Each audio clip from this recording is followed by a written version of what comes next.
کون اموالہم، وہ لوگ جو خرچ کرتے ہیں اپنے مالوں کو باللیل والنہار، رات میں اور دن میں، سرًا چھپا کر، علانیتاً ظاہر کر کے، فلہم اجرہم، پس واسطے ان کے اجر ان کا ان کے رب کے ہاں، ولا خوف علیہم، اور نہیں کوئی خوف اوپر ان کے، ولا ہم یحزنون، اور نہ وہ غمگین ہوں گے، الذین یاکلون الربا،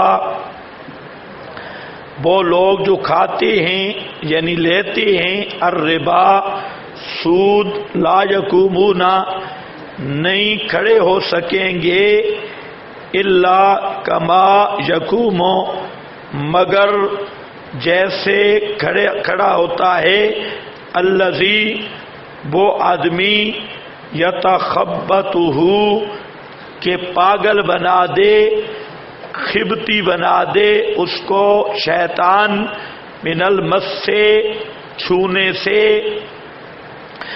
ذالک بانہم، یہ حالت اس لیے ہے یا یہ عقاب اس لیے ہے کہ انہوں نے کہا، انما البیع، سوائے اس کے نہیں کہ بیع مثل ربا کے ہے، وَأَحَلَّ اللَّهُ الْبَيْعَ، حالانکہ حلال کیا اللہ نے بیع کو، وَحَرَّمَ الرِّبَا، اور حرام کیا سود کو، فَمَنْ جَاءَهُ، پس وہ شخص کے پہنچے اس کے پاس، موعظۃ، نصیحت، من ربہ، اس کے رب کی طرف سے، فانتہا، پس رک گیا سود لینے سے یا حلال کہنے سے، فلہ ما سلب، پس واسطے اس کے وہ ہے جو گزر گیا، ہو چکا، وامرہ الی اللہ، اور معاملہ باطنی،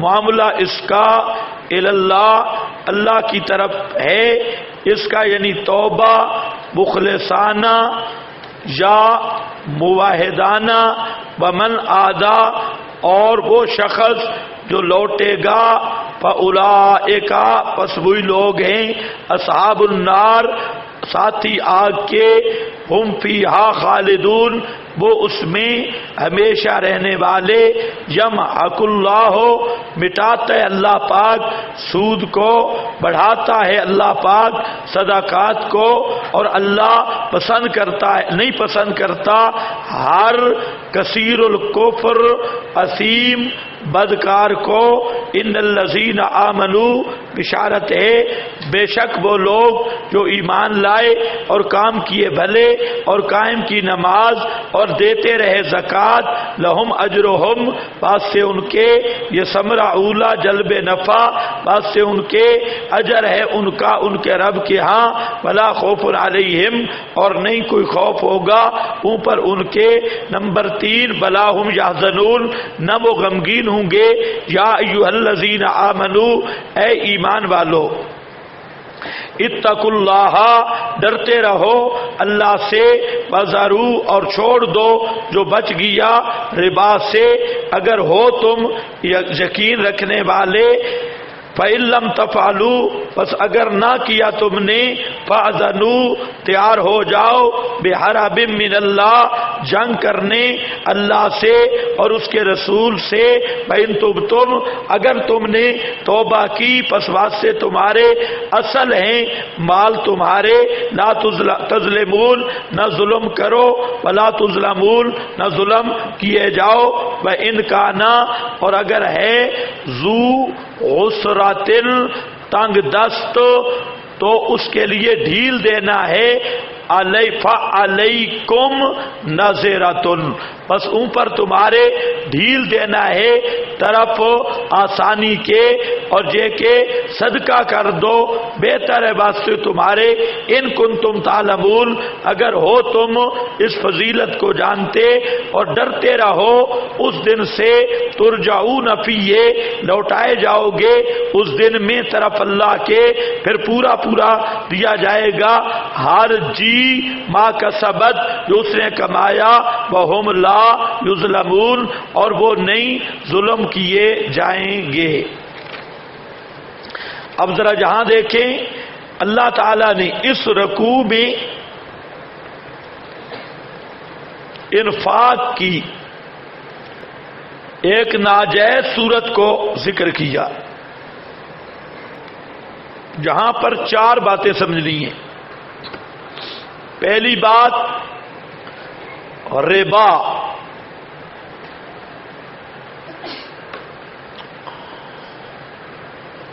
ربا کی حرمت پر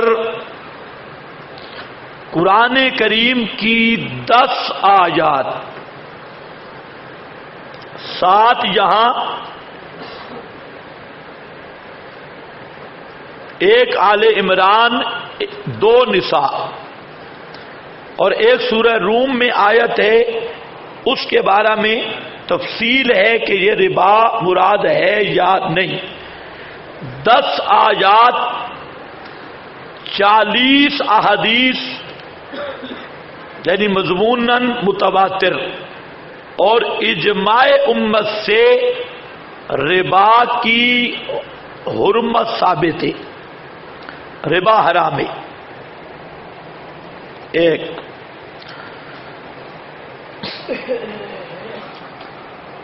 آج جس دور سے ہم گزر رہے ہیں، اس دور میں ربا کو معیشت کی ریڑھ کی ہڈی سمجھا جاتا ہے۔ کافر تو کافر، مسلمان حکمران اور یہ جتنے روشن خیال ہیں، ان کا یہ نظریہ ہے کہ سود کے بغیر معیشت نہیں چل سکتی۔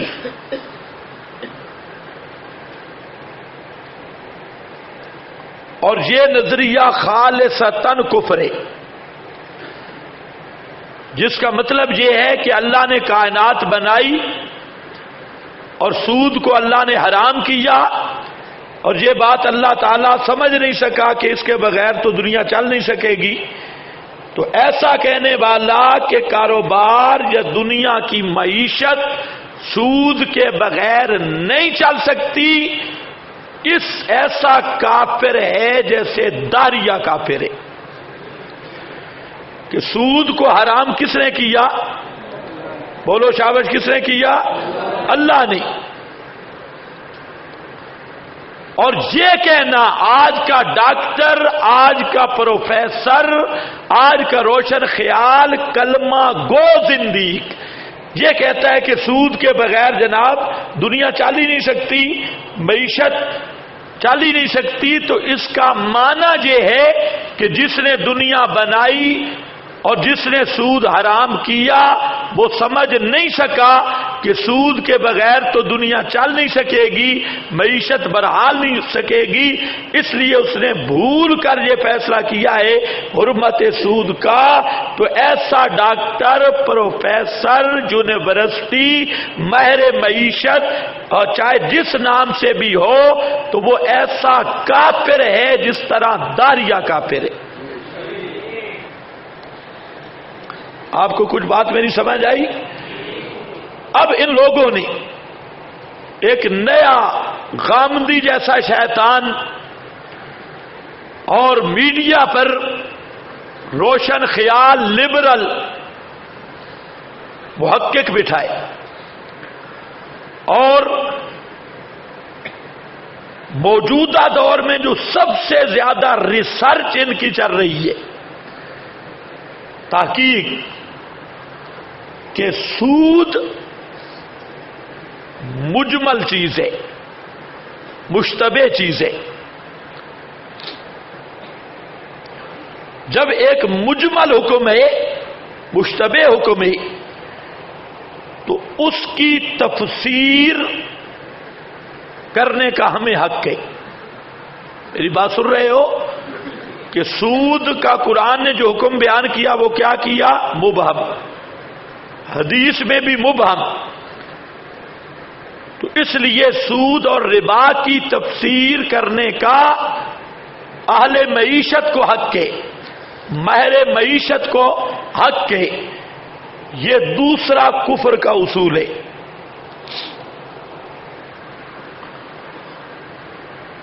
اس پر انہوں نے دو چیزوں کو پیش کیا بطور دلیل کے.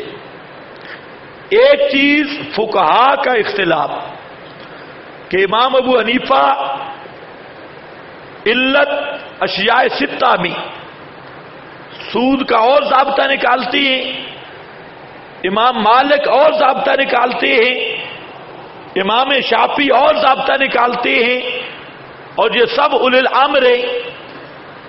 تو معلوم ہوتا ہے کہ سود کی تشریح ظنی ہے اور وقت کی ضرورت کے مطابق بدل سکتی ہے، سوچ و فکر کے مطابق بدل سکتی ہے. لہذا اولی الامر کو یہ اختیار ہے کہ وہ سود کا جو معنی متعین کریں. وہ بات سمجھ رہے ہو میری؟ تو پہلی بنیاد ان کی کیا ہے؟ فقہا کا اختلاف. دوسرا بعض صحابہ کے فرمودات جن میں فاروق اعظم امیر المومنین اس کے قول کو بڑا پیش کیا جا رہا ہے کہ انہوں نے خود فرمایا ہے خرج رسول اللہ صلی اللہ علیہ وسلم من الدنیا ولم یبین لنا ابواب الربا. نبی کریم علیہ السلام دنیا سے چلے گئے، لم یبین، آپ نے بیان نہیں کیا ابواب ربا کو.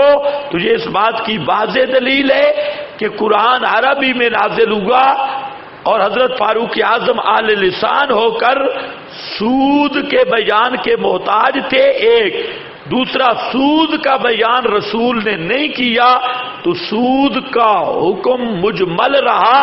لہذا اولی الامر، اور اولی الامر سے مراد جو ماہرین معیشت ہے، یہ بڑے بڑے فارمی محقق، ان کو اختیار ہے اس بنیاد پر کہ سود کی تعریف خود کریں اور سود کا تعین ان کی مرضی کے مطابق ہو. آپ نے میری تقریر سن لی. الجواب اچھی طرح سمجھنا. مولویوں کو بھی، مولویوں نے اس پر رسالے لکھے لیکن کسی کا ان کے سوال کے مطابق جواب نہیں. ان کا جو اشکال ہے، ایک لحاظ سے اشکال واقعی اشکال ہے کہ جب تمہارے چاروں اماموں کا اختلاف ہے، جب فاروق اعظم جیسا مجتہد امیر المومنین عالم وہ صاف لفظ کہہ رہا ہے لم یبین لنا ابواب الربا، تو تم ملا کیسے کہہ سکتے ہو کہ سود کا ایک حقیقت متعین ہے؟ جب صحابہ نہیں کر سکے، تمہارے فقہا نہیں کر سکے، تو انہوں نے اپنی مرضی کی تشریحات کی ہے. تو آج کے زمانے کے ماہرین معیشت اور یہ جو محققین ہیں اور ماہرین ہیں، ان کو کیوں نہیں اختیار دیا جاتا کہ سود کی وہ وضاحت کریں؟ زمانے کے حالات بدل گئے اور معیشت کے عنوان بدل گئے اور آج سائنس کا زمانہ آ گیا، تو ہمیں یہ اختیار کیوں نہیں دیا جاتا؟ تو اس چیز کو وہ بنیاد بناتے ہیں اور یہ ان کی ایسی خوبصورت تقریر ہے کہ اکثر لوگ مسلمان بھی ان کے اس تقریر سے متاثر ہو جاتی ہے. اس لیے سمجھو بات میری، ربا کی 3 قسمیں. کتنی قسمیں؟ اونچے بولو، وقت نہیں ہے. 3 قسمیں. نمبر 1 ربل قرآن، نمبر 2 ربل حدیث، نمبر 3 ربل فقہ. ربل قرآن وہ سود جو مشرکین میں رائج تھا اور جس کو قرآن نے حرام کہا، یہ بالکل واضح تر اوضح من البیان اظہر من الشمس سے، بالکل واضح ہے وہ ربا القرآن۔ دوسرا کیا ہے؟ ربا الحدیث۔ جو ربا الحدیث ہے وہ فی حکم الربا ہے، اصل سود اور ربا کا حقیقی مصداق وہ ہے جو ربا القرآن ہے، قرآن کا ربا ہے۔ اور جو 6 چیزوں کی بات ہے حدیث میں، الہنتا بالہنتا والشعیر بالشعیر وغیرہ 6 چیزیں، تو وہ ربا حکمی ملحق بالربا، وہ ربا حکمی اور وہ ربا الحدیث ہے، وہ بھی متعین ہے۔ 6 چیزوں دست بدستی، برابر شرابر، سبا بسبا، یدن بیدن، وہ بھی بالکل متعین ہے، لیکن وہ فی حکم ربا۔ اختلاف یا ابہام کس چیز میں ہے، یہ بڑا سمجھنا ہے کہ یہ جو 6 چیزیں ہیں ان تک ربا رہے گا یا علت نکال کے باقی بھی ان جیسی چیزوں پہ جاری ہوگا۔ یہ تیسرا ربا ہے، ربا الفقہ۔ تیسرا ربا ہے کیا؟ ربا الفقہ۔ یہ ربا الفقہ ہے۔ تو ربا کتنے ہیں؟ بولو کتنے ہیں؟ پہلا کون سا ہے؟ ربا القرآن یہ ہے جو مشرکین میں رائج تھا اور قرآن نے بطور نصوص قطعیہ کے جس کو حرام کہا، وہ ہے قرض پر سود۔ کس پہ؟ قرض کے مقابلے سود۔ ایک آدمی 10 روپے قرض لیتا ہے اور اس 10 پر 1 مہینے کی مدت، تو وہ کہتا ہے مہینے کے بعد واپس کروں گا 12 روپے پر، 12 روپے لوں گا، اور اگر یہاں رک جائے تب، اور اس کی ایک صورت کہ اگر اگلے مہینے نہ دیے تو 14، اگلے نہ دیے تو 16، میعاد بڑھتی جائے، مدت بھی بڑھتی جائے، یہ ربا القرآن ہے۔ یہ ربا کون سا ہے؟ قرآن والا، اور اس میں کوئی ابہام نہیں۔ جو اس کو مبہم سمجھے وہ بھی کافر ہے۔ کوئی سمجھے میری بات؟ اور آج کل جتنا جس سود کو معیشت کی ریڑھ کی ہڈی کہا جا رہا ہے، اور جو بینکوں کا سود ہے، کمپنیوں کا سود ہے، بین الاقوامی طور پر جتنا بھی سود کا کاروبار ہے، تو یاد رکھو یہی ربا القرآن ہے۔ کون سا ربا ہے؟ ربا اسی قرض پر سود، پیسوں پر سود، اشیاء کی قیمت پر اضافہ اور سود۔ تو یہ جتنا آج دنیا میں رائج ہو چکا ہے، یہ وہ سود ہے جو مکہ کے مشرکوں میں رائج تھا، اور جس کو قرآن نے واضح لفظوں میں حرام کہا ہے۔ تو یہ میں اب یہ کرنا چاہتا ہوں کہ ربا القرآن میں کوئی ابہام نہیں۔ آپ نے حجۃ الوداع کے موقع پہ بھی اعلان کیا، یہ ایتیں بھی نازل ہوئی، آپ نے صحابہ کو سنا دی، صحابہ کو ذرا ابہام نہیں آیا، اسی لیے کسی نے سوال ہی نہیں کیا۔ تو جو ربا القرآن ہے اس میں ابہام بھی نہیں، اس میں سوال و جواب بھی نہیں، اس میں گنجائش بھی نہیں، اور یہ سود وہی ہے قرض کی میعاد کے مقابل پیسے بڑھانا یا نقدی کے مقابل نقدی میعاد پر بڑھا دینا، تو یہ سود بالکل متعین ہے، واضح ہے، اور اس کو قرآن نے حرام کہا ہے، اس میں کوئی دوسری رائے موجود نہیں ہے۔ کچھ سمجھ آئیے آپ کو؟ اور دنیا میں رائج اب کون سا سود ہے؟ یہی جس کو قرآن نے حرام کہا ہے۔ یہ قسم اول، قرضوں پہ نہیں ہوتا سود، سارے بینکوں کا نظام اسی پہ چل رہا ہے، پیسے جمع کراؤ، قرض لو، اسی پہ سود ہے۔ تو یہ پورا جو مکہ کے مشرکوں میں سود تھا، جس سود کو قرآن نے حرام کیا وہی سود آج دنیا کی معیشت میں چھایا ہوا ہے۔ باقی کیا ہے؟ دوسرا سود تھا ربا الحدیث۔ ربا الحدیث 6 چیزوں والا، اشیاء 6 والا سود،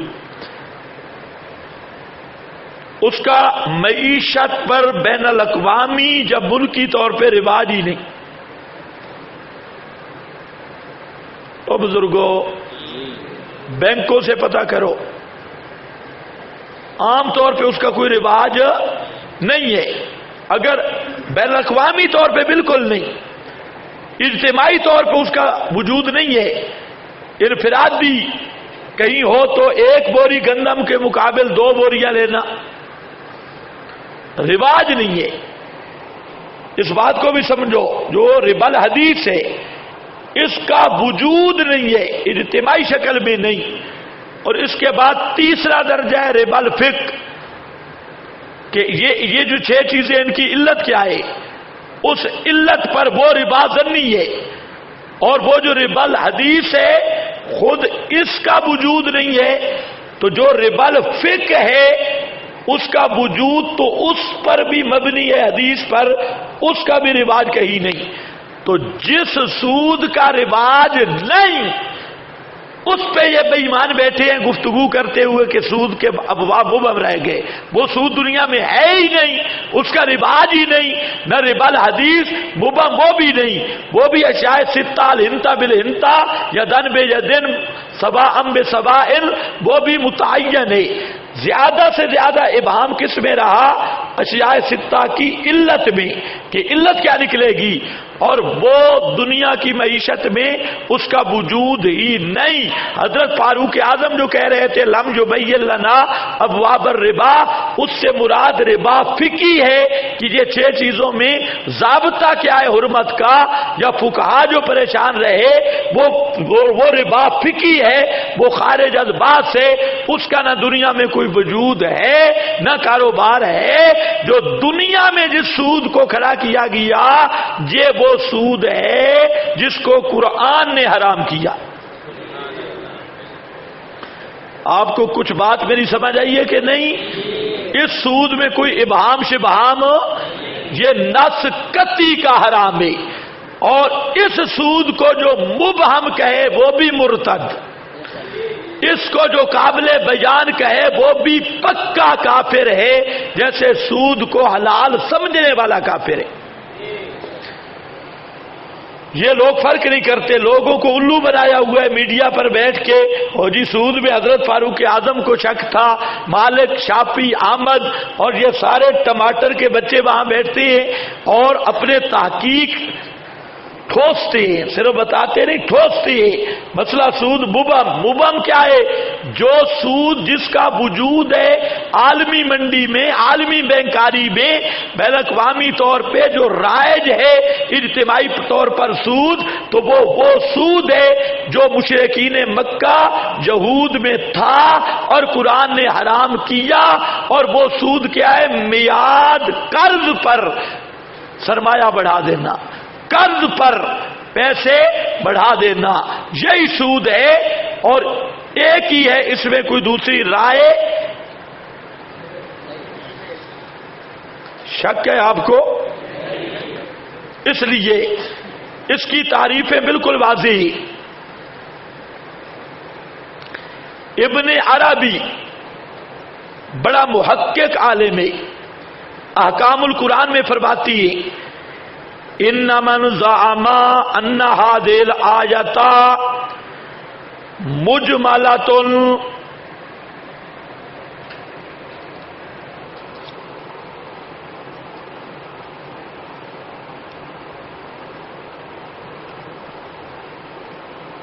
جو میں مسئلہ سمجھا رہا ہوں نا، پہلے یہ سمجھو، ابھی تک آپ نے یہ نہیں سمجھا اور پرچیاں پہلے۔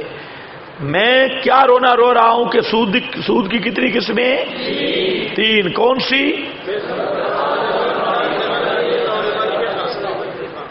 اور کس میں ابہام ہے؟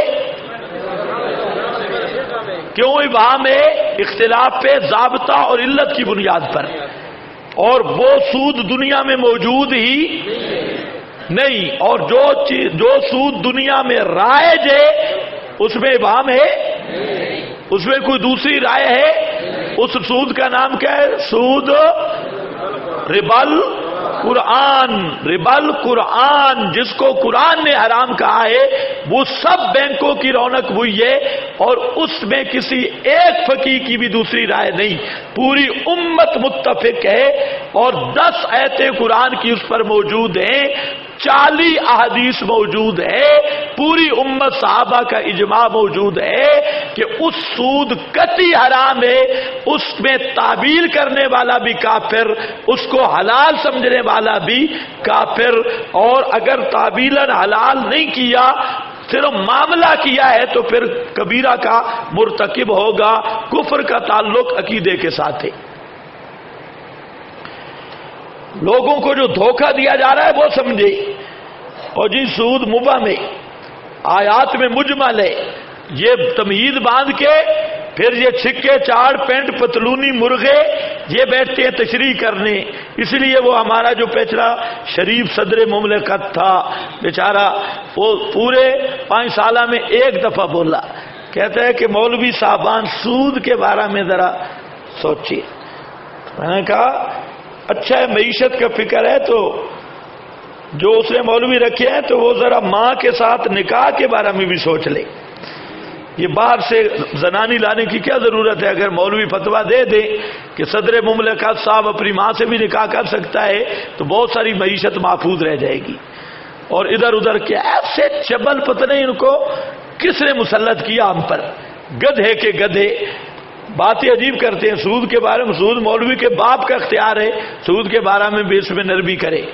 جو سود مربج ہے یہ ربا القرآن ہے، اور یہی اتفاقی مسئلہ ہے۔ اس لیے میں آپ کو کہہ رہا ہوں کہ ابن عربی جیسا محقق، اس نے جہاں زبردست جملہ لکھا، فرماتے ہیں ان من زعم ان هذه الآیۃ مجملۃ فلم یفہم مقاطع الشریعہ، جو شخص کہتا ہے کہ یہ آیت مجمل ہے تو پھر شریعت کی کوئی قطعی چیز ہے ہی کوئی نہ، وہ مقاطع شریعت کو سمجھتے ہی نہیں۔ اگر یہ آیت مبہم ہے پھر کوئی چیز قطعی نہیں ہے، ہر چیز مبہم ہے۔ فإن اللہ ارسل رسولہ الی قوم هو منہم بلغتہم، اللہ نے رسول بھیجا قوم کی طرف، اور وہ رسول ان کی لغت سے تھا، ایک زبان تھی۔ وَأَنزَلَ عَلَيْهِ كِتَابًا، اللہ نے رسول پہ کتاب اتاری اسی زبان میں، تَيْسِيرًا مِنْهُ بِلِسَانِهِ وَلِسَانِهِمْ، رسول بھی عربی، مخاطبین بھی عربی، کتاب بھی عربی۔ ابن عربی کی بات ذرا سمجھو، رسول بھی عربی، مخاطبین بھی عربی، کتاب بھی عربی، بیان بھی صاف، تو پھر صحابہ کو کیسے نہیں سمجھ آیا؟ اتنی صاف بات، اگر یہ بات قطعی نہیں ہے تو پھر شریعت میں قطعی چیز ہے ہی کوئی نہ۔ یہ آگے بربا فی اللغۃ الربابا والمراد فی بہ فی الآیت کل زیادۃ لا یقابلها عوض، کل زیادۃ لا یقابلها عوض، اور ساتھ حدیث لایا هو القرض المشروط فیہ العجل، یہ بھی یہ جساس کی عبارت ہے، پہلے ابن عربی کی ہے کلو زیادت لا یقابلها عوض احکام القرآن، اور علامہ جساس رازی یہ مجتہد فقیہ ہے۔ علامہ جساس رازی معمولی آدمی نہیں، صاحب اجتہاد ہے، اور ہے بھی پرانے علماء ذمہ دار احناف سے۔ فرماتے ہیں هو القرض المشروط فیہ العجل، وزیادۃ مال علی المستقرض، ربا جس کو قرآن حرام کہہ رہا ہے اس کی تعریف کرتا ہے والقرض المشروط، وہ قرضہ مشروط ہے فی العجل جس میں مدت مثلا 1 ماہ وزیادۃ مال، 10,000 دیا 1 ماہ پر اور اب شرط لگائی کہ 12,000 واپس لوں گا، تو یہ زیادت مال ہے علی المستقرض، یہ ربا القرآن ہے۔ ربا القرض بھی اس کو کہہ سکتی ہے، ربا القرآن بھی، قرآن نے اس سود کو حرام کیا، اور یہ سب امت کا اجماعی مسئلہ ہے، اس میں کوئی خفا نہیں ہے، کچھ سمجھے؟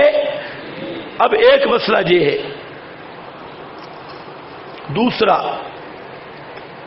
اب یہ ایک لمبی، اس پہ تو 6 جلدوں میں کتاب لکھی جا سکتی ہے کہ سود کی حقیقت کیا ہے، یہ بات سمجھنی ضروری تھی۔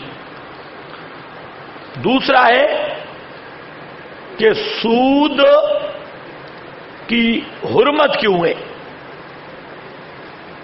یہ لمبا عنوان ہے۔ تیسرا کہ موجودہ معیشت بغیر سود کے بینکاری اور معیشت کا نظام برحال کیسے رہ سکتا ہے، اس کی متبادل شکلیں، یہ 3 عنوانوں تو لمبے مضامین ہیں، لیکن یہاں ان کی ضرورت نہیں، یہ مستقل مقالہ جات ہے کہ موجودہ نظام معیشت، یہ بھی علماء کی ذمہ داری ہے، موجودہ نظام معیشت بغیر سود کے اس کے متبادل کیا طریقہ ہے۔ پیچھے خادم رضوی نے ایک طریقہ پیش کیا، زبردست طریقہ، اس نے کہا ہم پہ جتنا قرضہ سود چلا تو بس ایک ہی چیز ہے، ہم کہیں بھئی ہم نہیں لیتے، اور جس نے ہلایا تو ہمارے پاس ایٹم ہے، معیشت برحال ہو جائے گی۔ ہاں بھئی، اور سود کے نقصانات،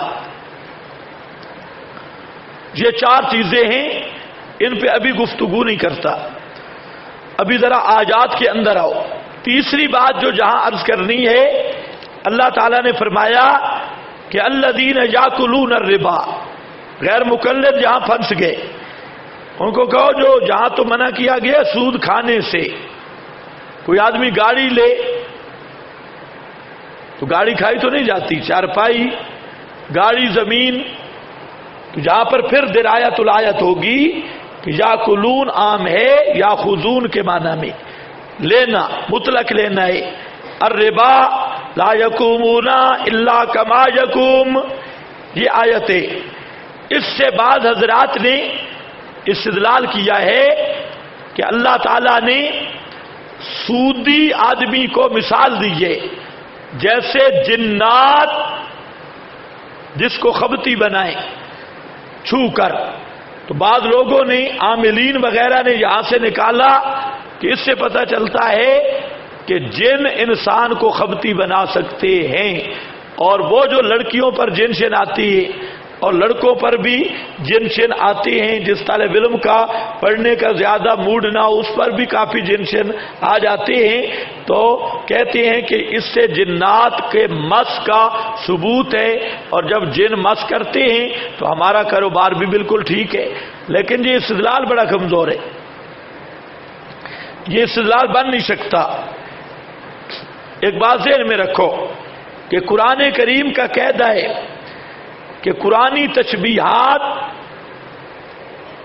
عرف اور شہرت کے لحاظ سے ہوتی ہے، عرف و شہرت کے، جس طرح اللہم صلی علی محمد وعلی آل محمد کما صلیتا، تو وہ کما صلیتا کی ساری باتوں کا حل کہ وہاں تشبیہ فی شہرت ہے، ورنہ نبی پاک کا مقام حضرت ابراہیم سے بڑا ہے، تو پھر کما صلیت علی ابراہیم بنا بر شہرت کے تشبیہ۔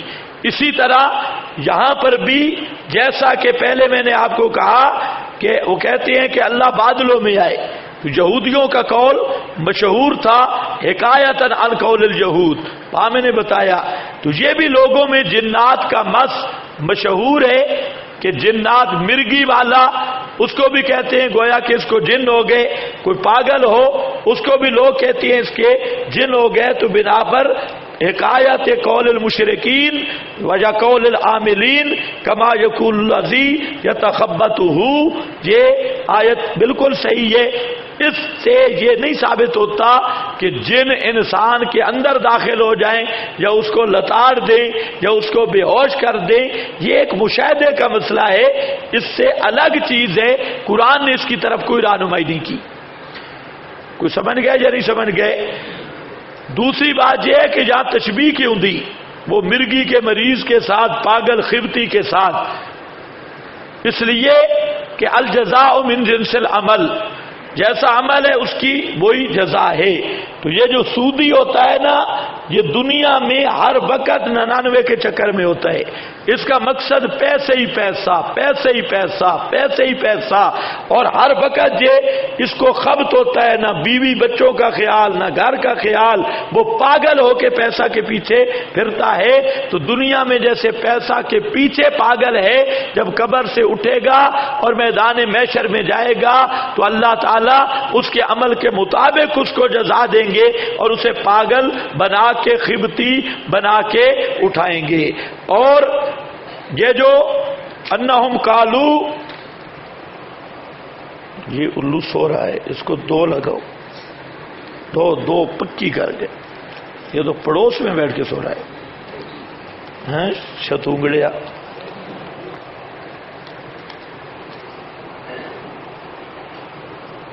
اچھا بھائی، قالو انما البیع مثل الربا، یہاں پر بھی اشکال ہے کہ یہ تشبیہ صحیح نہیں ہے. کہنا یہ چاہیے تھا کہ الربا مثل البیع، کہ سود مثل بیع کے، لیکن کہا کیا گیا البیع مثل الربا. یہ تشبیہ صحیح نہیں. کہنا چاہیے تھا الربا مثل البیع، سود مثل بیع کے ہے. بیع اگر حلال ہے تو سود بھی حلال ہے، وہ بھی نفع یہ بھی نفع. یہ دانشور روشن خیال اس وقت بھی تھے، انہوں بھی اپنی عقلیات پر یہ مسئلہ حل کرنے کی کوشش کی کہ، اور جواب دینے کی ضرورت نہیں ہے. جواب ہم تب دے. یہ مقولہ کس کا ہے؟ کالو، سود خوروں کا. تو ان کا دماغ ہی الٹا ہے تو تشبیہ الٹی دے دی تو کیا حرج ہے؟ کوئی سمجھ نہیں ہے آپ کو. سودی دے رہے ہیں نا تشبیہ، سودی. علماء نے اس کا جواب دیا مبالغتاً یا استہزاءً. انہوں نے بطور استہزاء سے قلب تشبیہ کیا. تو ہم کہتے ہیں اس کا دماغ ہی الٹا ہے تو قلب تشبیہ ہو گیا تو اس کے دماغ کے عین مطابق ہے. مثل الربا احل اللہ، یہ جواب ہاں کے معنی ہے. اللہ فرماتے ہیں اور روشن خیال ہے او بے ایمانو، کیسے مثل برابر ہیں، زمین آسمان کا فرق ہے. اللہ نے بیع کو حلال کیا اور سود کو حرام کیا، پھر برابر کیسے بن گئے؟ ایک حلال ہے ایک حرام ہے. یہ جواب حاکمانہ ہے. حاکمانہ جو تم کون ہوتے ہو حلال کہنے والے؟ اللہ نے اس کو حرام کہا، یہ بھی اللہ کی شان. یہ آج والوں پہ صحیح منطبق ہو رہی ہے. یہ بھی بیٹھ کے جب تشریحات کرتے ہیں نا عقلی، اللہ فرماتے ہو جب میں نے حرام کیا تم کون ہو حلال کرنے والے؟ احل اللہ البیع وحرم الربا فمن جاءہ موعظۃ من ربہ. ہاں، یہ قانون بیان کیا کہ یہ نصیحت، یہ حکم آنے سے پہلے، آنے پر جو رک گیا تو فلہ ما سلف وامرہ الی اللہ، پچھلا جو ہو چکا ہے پیسے وغیرہ لے چکا ہے تو وہ معاف ہے. لیکن یہ تب ہے کہ فنتہا، اگر رک گیا لیکن نہ رکا تو اب بنے گا مرتد. اگر اس حکم کو نہ مانا اور اسی طرح کہتا رہا انما البیع مثل الربا، نہیں رکا اس بکواس سے تو پھر فنتہا کی شرط اعتراضی ہے، تو پھر مرتد ہوگا اور اس کا جان مال محفوظ نہیں ہوگا، اس لیے فنتہا کی قید لگائی فلہ ما سلف۔ باقی رہ گیا اس کے دل کا معاملہ کہ اندر سے اس کا دل کیا ہے، وہ اللہ کے سپرد ہے، ہم نے ظاہر پہ حکم دینا ہے۔ وَمَنْ عَادَى فَأُولَئِكَ، اور جو لوٹا اس قول و فعل کی طرف، قول اوپر ہے البیع مثل، اچھی طرح سمجھو میں کیا معنی کہہ رہا ہوں، جو لوٹا کس کی طرف، قولو، صرف فعل کی طرف لوٹا، قول کی طرف نہیں تو فاسق ہے، عامل فاسق ہے، لیکن محلل کافر ہے، اس لیے قول و فعل کی طرف تو وہ بوجہ اصحاب النار جہنمی ہیں، ہمیشہ رہنے والے جہنم میں۔ تیسری بات ذکر کی یمحق اللہ الربا، اس کو ذرا سمجھو، اللہ سود کو مٹاتا ہے، صدقات کو بڑھاتا ہے، حالانکہ بظاہر اس کا برعکس ہے، سود سے پیسے بڑھ جاتی ہیں، 1000 پہ 1500 لو تو بڑھ گئے یا کم ہو گئے، اور صدقہ 1000 میں سے 500 صدقہ کرو تو بڑھ گئے یا کم ہو گئے، بولو شابہ جلدی۔ تو سود سے تو پیسے بڑھ گئے اور صدقہ سے پیسے کم ہو گئے، تو یہ کیسے آ گیا؟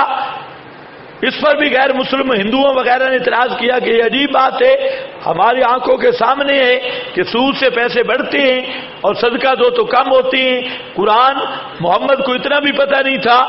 تو یہ بعد بے ایمانوں نے پرکاش پہ بھی بڑا زور ہے، اور کتابوں میں بھی انہوں نے اعتراض کیا کہ یہ کیسے، ہم کہتے ہیں یہ قرآن نے بالکل ٹھیک کہا۔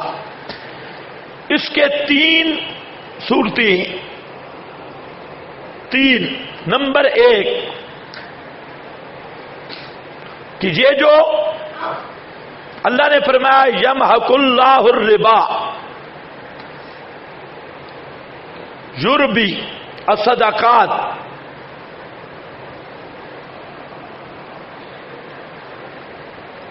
نمبر 1 حقیقتاً نفس الامر میں یہ دونوں چیزیں مشاہد ہیں،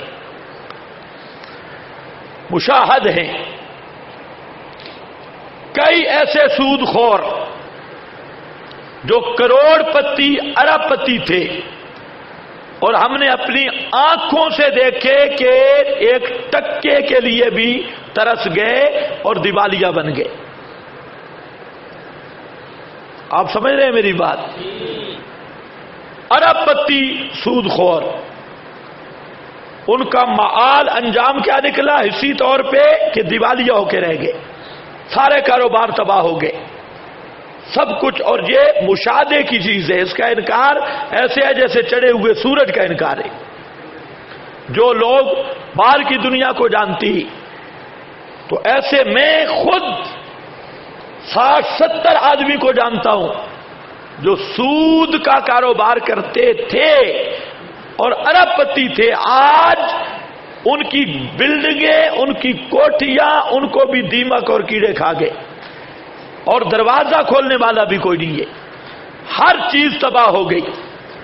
تو یہ حصی چیز ہے، اس کا انکار مشاہدے کا انکار ہے۔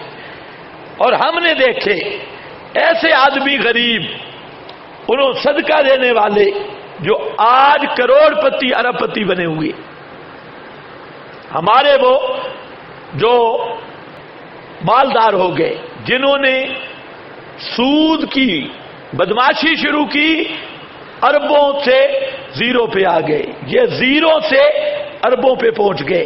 تو یہ جو قرآن کہہ رہا ہے یہ بات مشاہد ہے، اس پہ اعتراض وہی کرے گا جو عقل و فطرت کا بھی دشمن ہے۔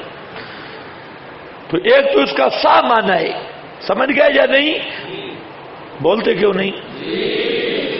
آپ نے کبھی کسی کو نہیں دیکھا؟ آج سے تحقیق شروع کرو، سودیوں کا حال بھی دیکھو اور صدقہ والوں کا بھی دیکھو، تو یہ جہاں بھی غور کرو گے آپ کا مشاہدے میں یہ چیز آئے گی۔ تو قرآن نے ایسے بات نہیں کر دی۔ ایک نمبر 2، دوسری اس کی صورت یہ ہے کہ جو سود ہے یہ برکت سے خالی ہے، برکت نہیں، اور جو صدقہ ہے وہ برکت ہے اس میں۔ اب خود دیکھ لیں، اس کا اندازہ کر لیں کہ آج جو ملازم ہیں حکومت کے، ان کی 60-70 ہزار تنخواہیں، 60-70 ہزار، لاکھ، 1.5 لاکھ، 2 لاکھ تک بھی تنخواہیں، اور جو مسجد میں بیٹھا ہے بیچارہ، اس کی 6,000، 7,000، اور وہ تیر مارو تو 12-13 ہزار تنخواہ، اور وہ جو 60-70 تنخواہ والا ہے اس کے 2-4 بچے، اور مولوی صاحب کا ماشاءاللہ 9، 10، 12، 15، 14 بچے، اور 10-12، اور مولوی کا کھانا بھی ان پر پینٹ پتلونوں والوں سے اچھا ہے، پینا بھی اچھا ہے، لیکن سال مہینے کے آخر میں پتہ کرو وہ پینٹ پتلون والا 1.5 لاکھ سے خالی ہے، مولوی صاحب کے اس نے جیبے میں یہ بھی 6-7 ہزار میں سے بھی رکھا ہوا ہے، تو اب کس کا مال بڑھا ہے؟ یہ 12,000 والا بڑھ گیا ہے یا 1.5 لاکھ والا بڑھا ہے؟ بظاہر تو وہ ہے، لیکن نتیجہ اللہ نے اس کے مال میں برکت رکھ دی ہے، اور اس کا مال بے برکت ہے۔ تو یہ بھی ہے، سود کا پیسہ جتنا بھی ہو، اس کی مثال ہے بدن کے پھوڑے کی۔ ایک آدمی کو پھوڑا نکل آئے تو ماشاءاللہ وزن اس کا 150 کلو ہو جائے گا، لیکن وہی پھوڑا وہ کوئی طاقت نہیں، وہ اس کی موت کا سبب ہے۔ یہی سودی مال ایک پھوڑا ہے، بظاہر تو وہ لمبا چوڑا نظر آتا ہے، لیکن وہی موت معیشت کا سبب ہے، روحانی موت کا بھی سبب ہے۔ ایک تیسرا اس کا معامل یہ ہے کہ ہر چیز کی پہچان اس کے ثمرہ سے ہوتی ہے، اس کے ثمرات سے ہوتی ہے۔ درخت کی پہچان اس کے پھل کی مٹھاس سے ہوتی ہے، اثرات و خواص سے ہوتی ہے۔ جو صدقے والا ہے اس کے ثمرات کو بھی دیکھو، جو سود والا ہے اس کے ثمرات کو بھی دیکھو۔ دو چیزیں مقصودی ہیں، عزت اور سکون، عزت اور سکون۔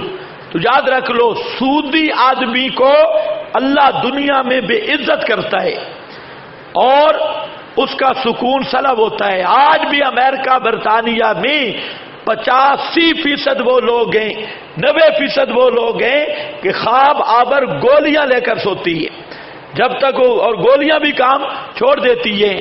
اور ادھر ہمارے ہاں ایسے اولیاء اللہ ہیں کہ انہیں صبح کک مار کے اٹھانا پڑتا ہے، اور ایسے بزرگ بیٹھے ہیں کہ جہاں لاؤڈ سپیکر لگا ہے اور سارے فکر بھی ہیں، لیکن اوپر یہ بینچ پر سر رکھ کے خراٹے مار رہے، سو رہے۔ تو معال دیکھو، سودی گولیاں کھا کے بھی نہیں سو سکتا، اور ہمارے فقیر جناب سامنے بیٹھ کے ڈھیٹ بھر کے سوئے ہوئے ہے۔ تو سکون ہے یا نہیں ہے؟ تو یہ ثمرات کے اعتبار سے بھی اللہ سود کو مٹھاتا ہے اور صدقات کو بڑھا دیتا ہے۔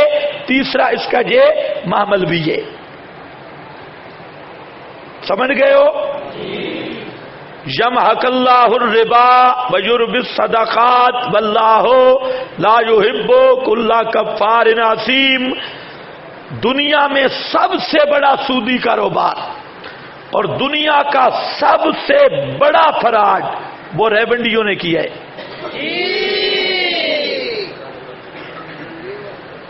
پتہ ہے اتنا فراڈ دنیا میں آج تک کوئی نہیں کر سکا۔ دلیل دوں یہ پتہ ہے؟ یہ جو مزاربت تھی یہ کیا تھا؟ اربوں روپے گئے، اربوں۔ وہ جو سودی ہوتے ہیں وہ بے ایمان بھی کچھ نہ کچھ سرمایہ داروں پہ ہاتھ ڈالتی ہے۔ اس وقت جتنے سودی کاروبار ہیں انہی کی سب۔ اس لیے کبھی آپ نے رائے بینڈ کو سود کے خلاف بولتے نہیں سنا، اسلام آباد کو نہیں سنا، اور ہوگا بھی نہیں۔ ان کا زور ہے پورے کا پورا دین استنجا تک۔ مسجد تک، یہ پورے کا پورا دین ہے۔ اور مزاربت والا جو جن پہ خدا کی لعنت ہو، ان مولویوں پہ جنہوں مزاربت کا دھوکہ دے کر عوام کو لوٹا ہے، اور یہ سب سے بڑا دنیا کا فراڈ تھا۔ اور آج میں ان مولویوں کو ملتا ہوں، خدا کی قسم دنیا میں بھی ان کی یہی خبتی بن کے پھرتے ہیں، کچھ پاگل ہو چکے ہیں، کچھ کا نیم پاگل ہو چکے ہیں، کچھ جیلوں میں ہیں، تو وہ تو قیامت کے دن خبتی بنیں گے نا۔ اللہ نے ان کو دنیا میں بھی پاگل بنا دیا، خبتی بنا دیا۔ اور اگر یہ مزاربت والا مولوی آپ کو کوئی مل جائے تو اس کے آپ ذرا گپ شپ لگائیں، تقدس کو پیچھے رکھ کے، اگر آپ میری بات نہ نکلے مجھے آ کے گلا دینا کہ وہ اندر سے بالکل یتخبط ہو، اس کا پورا مصداق ہے اور بالکل باندر کی طرح اس میں اثرات ہے۔ سن رہے ہو کہ نہیں؟ ہاں، یمحق اللہ الربا، مٹا دیتا ہے اللہ اور بڑھاتا ہے صدقات کو، واللہ لا یحب کل کفار اثیم، ان الذین آمنوا، بس یہ بشارت ہے، آگے چلو، یا ایھا الذین آمنوا اتقوا اللہ وذروا، چھوڑ دو ما بقی من الربا۔ حجۃ الوداع پہ آپ نے اعلان کیا اور فرمایا سب سے پہلے میں اپنے چچا عباس جس کے لاکھوں درہم تھے، فرمایا اس کو معاف کرتا ہوں۔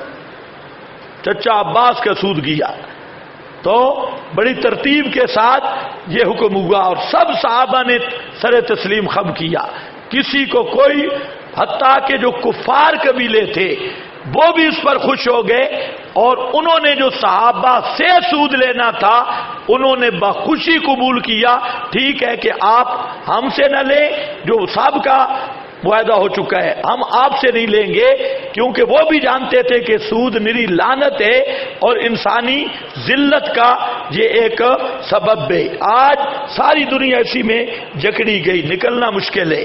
وَذَرُوا مَا بَقِیَ مِنَ الرِّبَا إِن كُنتُم مُّؤْمِنِینَ فَأَذَنُوا بِحَرْبٍ مِّنَ اللَّهِ، مطلب ہے اگر سود سے نہ رکے تو اللہ کے ساتھ لڑائی کیا ہوگی کہ اہل اسلام کو حکم ہوگا، امیر المومنین کو، کہ ان کو قتل کرو، قتال ہوگا، جہاد ہوگا، یہ معنی ہے۔ اور اگر رہ جاؤ تو اصل مال تمہیں مل جائیں گے۔ بس آگے اللہ تعالیٰ نے ان کا ذو عسرا، یہ ایک متبادل صورت ذکر کی، فرمایا کہ تم تو تنگ دست سے سود لیتے ہو نا، کہ 10,000 دیا 12 لیا نہ، اگر کوئی تنگ دست ہے تو اس کو مہلت دو، جب تک اس کے پاس پیسہ نہیں آتا تو اسے کشائش ہونے تک، اور اگر بخش دو تو بہت بہتر ہے۔ تم مالدار ہو، ایک غریب تم سے قرضہ لے کے گیا، پہلا کام تجھے کرو، اسے مہلت دے دو، اور اگر وہ چودھری ہو اس کو پورا دے دو، صدقہ کر دو، بخش دو، تو بہتر ہے بات سے تمہارے۔ سبحان اللہ، بہترین نظام معیشت اسلام کا ہے۔ ان کنتم تعلمون واتقوا یوما، یہ آیت ہے جو آخر ما انزلت، اس آیت کے بعد 9 دن یا بعض روایات میں کچھ زائد آپ کا انتقال، آپ کی وفات ہوئی 9 دن بعد۔ یہ قرآن کریم کی آخری آیت ہے۔ ابن عباس کہتے ہیں آخری آیت یہ ہے، فرمایا واتقوا یوما، سبحان اللہ، قرآن جاتے ہوئے بھی یہی کہہ گیا واتقوا یوما، واتقوا یوما، ڈر جاؤ ایسے دن سے، ترجعون فیہ الی اللہ، کہ لوٹائے جاؤ گے اس دن میں اللہ کی طرف، ثم توفا، پھر پورا پورا دیا جائے گا، کل نفس، ہر نفس، ما کسبت وہم لا یظلمون، اور وہ ظلم نہیں کیے جائیں گے۔ یہ